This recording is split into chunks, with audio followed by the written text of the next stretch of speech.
India's number 1 varicose veins hospitals అబీస్ను సంప్రదించండి. మీ నొప్పి లేని ప్రయాణాన్ని ప్రారంభించండి. నమస్కారం. శనివారం శని త్రయోదశి రాబోతుంది కదా, మరి ఈ రోజు ఎలాంటి నియమాలు పాటించాలి, ఎలాంటి పరిహారాలు చేస్తే బాగుంటుంది, ఏ రాశుల వారికి శని ప్రభావం ఉంది, ఏ రాశుల వారు ఎలాంటి పరిహారాలు పాటిస్తే ఈ ప్రభావం నుంచి బయటపడవచ్చు, మనకు తెలియజేయడానికి మనతో పాటు ప్రముఖ ఆస్ట్రాలజర్ బ్రహ్మశ్రీ నందిబట్ల శ్రీహరి శర్మ గురువు గారు ఉన్నారు. నమస్తే గురుగారు. వాగర్థావివ సంపృక్తౌ వాగర్థ ప్రతిపత్తయే జగతః పితరౌ వందే పార్వతీ పరమేశ్వరౌ. ఆదిత్యాయ చ సోమాయ మంగళాయ బుధాయ చ గురు శుక్ర శనిభ్యశ్చరాహవే కేతవే నమః. శృంగేరి జగద్గురు పీఠాధిపతులకి, కంచి పీఠాధిపతులకి నమస్కారములు తెలియజేసుకుంటూ కార్యక్రమాన్ని ప్రారంభిద్దాం. గురుగారు, శనివారం శని త్రయోదశి అత్యంత ప్రభావితమైన రోజని, ఈ రోజు పరిహారాలు పాటిస్తే గనుక ఆ శని భగవాను సంతుష్టిని చేసుకోవచ్చు అని చెప్తా ఉన్నారు కదా. ముఖ్యంగా ఏ రాశుల వారికి శని ప్రభావం ఎక్కువగా ఉంది? అసలు మొత్తం డామినేషన్ ఈ మధ్య కాలంలో షడ్ఘ కుటుంబి తర్వాత ఆయనదే నడుస్తూ ఉంది. సో మరి ఆయన ఎలా సంతుష్టిని చేసుకోవడం, అసలు ఈ రోజు మనం ఏం చేయాలి, ఏం చేయకూడదు, ఎలాంటి పరిహారాలు పాటించాలి, దయచేసి తెలియజేస్తారా? తప్పకుండానమ్మా. మనకు గమనించుకున్నట్లయితే ఈ సంవత్సరం శని త్రయోదశులు కేవలం 4 మాత్రమే ఉన్నాయి. ఓకే, అందులో 2 అయిపోయాయి. ప్రతి సంవత్సరం ఎన్ని ఉంటాయి గురుగారు? దాదాపుగా 6 నుంచి 8 దాకా ఉంటాయి. కానీ ఈ సంవత్సరం చాలా తక్కువగా ఉన్నాయి. 4 వచ్చి అందులో 2 అయిపోయాయి. ఇప్పుడు మే 24వ తారీఖు నాడు వచ్చేది 3వది, మళ్ళీ అక్టోబర్లో వస్తుంది ఇక 4వది. ఇక తర్వాత ఇంకా శని త్రయోదశులు ఈ 2025వ సంవత్సరంలో లేవు. అయితే ఈ రోజు సద్వినియోగం చేసుకోవాలి. పైగా విశిష్టత ఏంటంటే వైశాఖ మాసము విష్ణువుకి సంబంధించినటువంటి మాసము.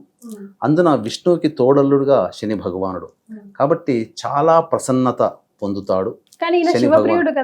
శివప్రియుడే.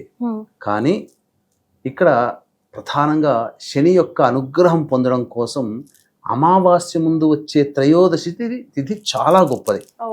అయితే త్రయోదశి తిథులలో చాలా రకాలుగా వస్తూ ఉంటుంటాయి.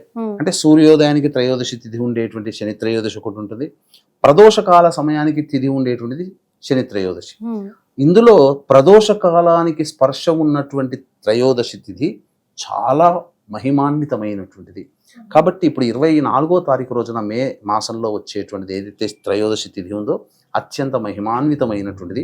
మార్చి 29వ తారీఖు రోజున కుంభరాశి నుంచి శని మీనరాశిలోకి ప్రవేశించేశాడు. కాబట్టి ఇప్పుడు కుంభము, మీనము, మేషరాశి వారికి ఏలిన నాడు శని ప్రభావం, ఇక మిథున రాశి వారికి కంటక శని ప్రభావం, సింహరాశి వారికి అష్టమ శని ప్రభావం, ధనుస్సు రాశి వారికి అర్ధాష్టమ శని దోష ప్రభావం, అలాగే కన్యా రాశి వారికి దాంపత్య దోష ప్రభావం, మరియు కర్కాటకము, వృశ్చిక రాశి వారికి యోగ శని ప్రభావం. వెరసి మేష, మిథున, కర్కాటక, సింహ, కన్య, వృశ్చిక, ధనుస్సు, కుంభ, మీన రాశుల్లో జన్మించినటువంటి వారికి ఈ శని ప్రభావం ఉంటుంది. ముఖ్యంగా శని నక్షత్రాల్లో జన్మించినటువంటి వారు, శని దశ మరియు శని అంతర్దశలలో ఉన్నటువంటి వాళ్ళు, అలాగే చర్మము, తోలు సంబంధమైనటువంటి పరిశ్రమలు, ఇనుము, స్టీలు రంగంలో ఉన్నటువంటి పరిశ్రమలు, ఏసీ రంగంలో ఉన్నటువంటి పరిశ్రమలు, మట్టితో చేసేటువంటి పరిశ్రమలు ఏవైతే ఉంటాయో అవన్నీ కూడా ఈ సంబంధించినటువంటి వృత్తుల్లోకి వస్తాయి. ఈ యొక్క శని ప్రభావం వలన కలిగేటువంటి నష్టములు ఏంటి అంటే, చాలామంది తిట్టుకుంటూ ఉంటుంటారు, ఈ శని తగిలాడరా ఎవరైనా మనం వెంటబడుతూ ఉంటుంటే, అంటే కర్మదోషము పట్టుకుంటుంది. చాలామంది ఇంతకుముందు అన్నట్టుగా బాధపడుతుంటారు, ఆ బాధలో శని భగవాన్ని తిట్టేసేస్తుంటారు, ఇది ఎక్కడి కష్టం రా, ఈ శని ఇట్లా చేస్తున్నాడు ఏం రాని. కానీ వాస్తవానికి చెప్పాలంటే మనం ఈ శని ప్రభావం ఎందుకు ఎంటర్ అవుతుంది అంటే, కర్మ సిద్ధాంత ప్రకారం చూసుకుంటే మనము పుట్టిన దారభ్యత జ్ఞాత అజ్ఞాతశ్చ, జ్ఞానము అజ్ఞానము అంటే తెలిసి లేదా తెలియక చేసినటువంటి పాపకర్మల ప్రభావం వెంబడే మనం అనుభవించాము. ఈ ప్రభావం ఎప్పుడు అవుతుందంటే, ఇది కూడుకొని వడ్డీతో సహా మనకు శని సంచారం జరుగుతున్నటువంటి సమయంలో దోష స్థానంలో ఉన్నప్పుడు ఆ శని ప్రభావము గతంలో చేసినటువంటి పాప పనుల వల్ల వడ్డీతో సహా మనం తీర్చుకుంటాం. అంటే ఏమవుతుంది, ఆ పాపకర్మల ప్రభావం వల్ల కష్టాలు ఎదురవుతుంటాయి. కాబట్టి ఈ శని ప్రభావం వలన కష్టాలు వస్తుంటాయి. గత జన్మ కర్మదోషాలు ఈ జన్మల్లో చేసినటువంటి ప్రభావాలు అని చెప్పవచ్చు. అందుకనే మనము ఈ శని భగవానుడికి సంబంధించినటువంటి పరిహారాల్లో అనేకంగా ఉన్నాయి. సాధారణమైనటువంటి పరిహారాలు చేసుకొని కూడా శని ప్రభావాన్ని మనం తగ్గించుకోవచ్చు. ఏంటా పరిహారాలు అని అన్నప్పుడు అయితే ముఖ్యంగా ఏ రాశులకి అంటే ఈ చెప్పినటువంటి మేష, మిథున, కర్కాటక, సింహ, కన్య, వృశ్చిక, ధనస్సు, కుంభ, మీన రాశుల్లో జన్మించినటువంటి వారికి ప్రధానంగా శని ప్రభావం ఉంటుంది. ఏమవుతుంది శని వల్ల అంటే ముఖ్యంగా ధనాన్ని నష్టపోతారు, అనారోగ్య సమస్యలు బయటపడుతూ ఉంటుంటాయి. అలాగే కింది స్థాయి వాళ్ళతో ఇబ్బందులు పడుతూ ఉంటుంటాం. అనవసరంగా మనం ఎవరికి ఒక రూపాయి అప్పు ఇవ్వము, కానీ ఈ శని ప్రభావం వలన అడిగిన వెంటనే ఎవరికైనా అప్పులు ఇస్తాం, అవి తిరిగి రాకుండా ఉంటాయి. చేసిన అప్పుని తిరిగి తీర్చుకోలేకపోతుంటాము, ఉద్యోగాలు కోల్పోతుంటాం, వ్యాపారంలో నష్టం వస్తుంటుంది. అలాగే అనేక రకాలైనటువంటి పనులు ఏదైతే మనం మొదలు పెడతామో అప్పటి వరకు స్పీడప్గా ఉండి ఈ శని ప్రభావం రాగానే డౌన్ఫాల్ నెమ్మదిగా అవుతుంటుంది. కొంతమంది స్టాక్స్లో పెట్టుబడి పెడతారు, డబ్బులు బాగా వస్తాయి, ఫిబ్రవరిలో, మార్చిలో వచ్చుంటాయి. ఏప్రిల్ నెలకు వచ్చేసరికి ఎందుకు కొంతమందికి డబ్బులు తగ్గిపోతుంటుంటాయి, అసలు నష్టపోతుంటారు అని అంటే శని ప్రభావం. కాబట్టి అనేక రకాలైనటువంటి ఇబ్బందులు ఈ శని ప్రభావం వలన కలుగుతాయి. కాబట్టి శనిని ప్రసన్నత చేసుకుంటే ఆ మనిషి ఆనందంగా జీవిస్తాడు. చాలా చేయాల్సినటువంటి పరిహారాల్లో కొన్ని మాత్రమే తెలియచేస్తాను. ఏంటంటే నిజాయితీగా ఉండాలి, కష్టపడే తత్వాన్ని అలవర్చుకోవాలి. ఈ అద్భుతమైనటువంటి మహిమాన్వితమైనటువంటి శని త్రయోదశి కాబట్టి ఇక్కడ ఉదయం 7:16 వరకు ద్వాదశి తిథి ఉంది. ఆ తదనంతరం త్రయోదశి తిథి ప్రారంభమవుతుంది. రేవతి నక్షత్రం ఉంటుంది, మరియు మధ్యాహ్నం తర్వాత అశ్విని నక్షత్రం కూడా ఉంటుంది. కాబట్టి రెండు కూడా మంచి నక్షత్రాలే. 2 రాశులలో సంభవిస్తుంది. విశేషం ఏంటంటే రేవతి నక్షత్రం మీనరాశిలో ఉంటుంది, అశ్విని నక్షత్రం మేషరాశిలో ఉంటుంది. ఇలాంటి 2 రాశులలో శని త్రయోదశి కలిసినటువంటి అద్భుతమైన రోజు మళ్ళీ ఇంకా ఎప్పుడు మనం చూడలేము. ఎందుకంటే ఒకే నక్షత్రము ఒకే రాశిలో ఉంటుంది, కానీ 2 రాశులలో ఈ శని త్రయోదశి అనేటువంటి ప్రభావం ఉండడం వల్ల ఈ 2 కూడా ఏలిన నాటి శని ప్రభావానికి గురయ్యేటువంటి రాశులే. మీనములో రాశి రేవతి నక్షత్రం మీనరాశిలో ఉంటుంది, జన్మ శని అంటారు. తర్వాత అశ్విని నక్షత్రం మేషరాశిలోకి వస్తుంది, కాబట్టి కుటుంబ శని అని అంటారు. కాబట్టి వ్యయ శని, మేషరాశి వారికి వ్యయ శని, అలాగే రేవతి మీనరాశి వారికి జన్మశని ప్రభావం ఉంటుంది. కాబట్టి ఇది అత్యంత విశేషమైనటువంటి ప్రభావవంతమైనటువంటి రోజుగా చెప్పవచ్చు ఈ సంవత్సరం ఉన్నటువంటి శని త్రయోదశిలలో. ఇక పరిహారాలకు వచ్చేసరికి 7:54 లేదా 7:40 వరకు కూడా దుర్ముహూర్తం ఉంటుంది. కాబట్టి స్నానం ఆచరించి 8 గంటలకల్లా దేవాలయానికి చేరుకొని చక్కగా స్వామికి అంటే నవగ్రహాల చుట్టూ శివాయ నమః అంటూ 27 ప్రదక్షిణలు చేసి చక్కగా నల్లటి బట్ట కట్టి నల్లటి ఒత్తితో నల్ల నువ్వుల నూనెతో ఇనుప ప్రమిదిలో కానీ మట్టి ప్రమిదిలో కానీ వేసినటువంటిది దీపారాధన చేసి శివాయ నమః అంటూ 27 ప్రదక్షిణలు చేసిన తర్వాత శనికి తైలాభిషేకం చేయాలి. ఇక్కడ మీరు ఏవైనా చెయ్యగలిసినటువంటివి గుర్తుంచుకోవాల్సిన పాయింట్స్ అనేటువంటివి మనం చెప్పుకున్నాం. అందులో ప్రధానంగా ఉన్నటువంటిది ఏంటంటే ఆ అభిషేకం చేసేటప్పుడు కానీ అర్చన చేసేటప్పుడు కానీ ఏ పూజ ఆ శని భగవానుడి విగ్రహం ముందర చేస్తుంటామో ఆ శని భగవానుడి కళ్ళల్లో కళ్ళు పెట్టి చూడకూడదు, మొహం వైపు చూడకూడదు. ఎందుకంటే మనం ఎప్పుడైతే శని విగ్రహంలో ఆ ముఖాన్ని చూస్తామో ఆ శని యొక్క తీక్ష్ణ దృష్టి మనపై పడుతుంది. కాబట్టి తలకాయ ఉంచుకొని ఆ స్వామికి అర్చన చేసుకోవాలి, అభిషేకం చేసుకోవచ్చు. శివాయ నమః ఓం లేదా ఓం ప్రాం ప్రీం ప్రౌం సహ శనైశ్చరాయ నమః అంటూ అభిషేకం చేసుకోవచ్చు. తర్వాత మర్రి చెట్టులో శివాయ నమః అంటూ 27 ప్రదక్షిణలు చేసి మర్రి చెట్టు కానీ లేదా రావి చెట్టు కానీ చేసి చక్కెర కలిపినటువంటి పాలని ఆ యొక్క మొదట్లో వేయాలి రావి చెట్టు దగ్గర. ఇంకా విశేషంగా ఉంటే ఒక 1/4 కిలో నల్ల నువ్వులు తీసుకొని ఒక రాశిగా పోసి దాని మీద నల్ల నువ్వులతో దీపారాధన చేసి అక్కడ శని పంజర స్తోత్రము 19 సార్లు పారాయణం చేస్తే చాలు. చాలా మటుకు ఈ శని ప్రభావం నుంచి బయటపడతారు. ఇక ప్రదోషకాల సమయం కూడా మనం చెప్పుకున్నాం కదమ్మా. ప్రదోషకాల సమయంలో శని భగవానునికి చాలా విశేషంగా చేసుకోవాలి. ముఖ్యంగా కొన్ని పరిహారాలు ఉన్నాయి. అయితే కొంతమంది దేవాలయాల్లో కాలభైరవుడు కూడా ఉంటాడు. కాబట్టి ఈ రోజున అనగా 24వ తారీఖు శనివారం త్రయోదశి తిథి ఉన్నటువంటి రోజున ఎవరైతే కాలభైరవునికి కానీ ఈశ్వరుని కానీ త్రయోదశి తిథి ఉన్నటువంటి సమయంలో కనుక మళ్ళీ అర్చన అభిషేకాదులు ఎవరైతే చేస్తారో వాళ్ళకి సంపూర్ణంగా శని ప్రభావం నుంచి బయటపడతారు.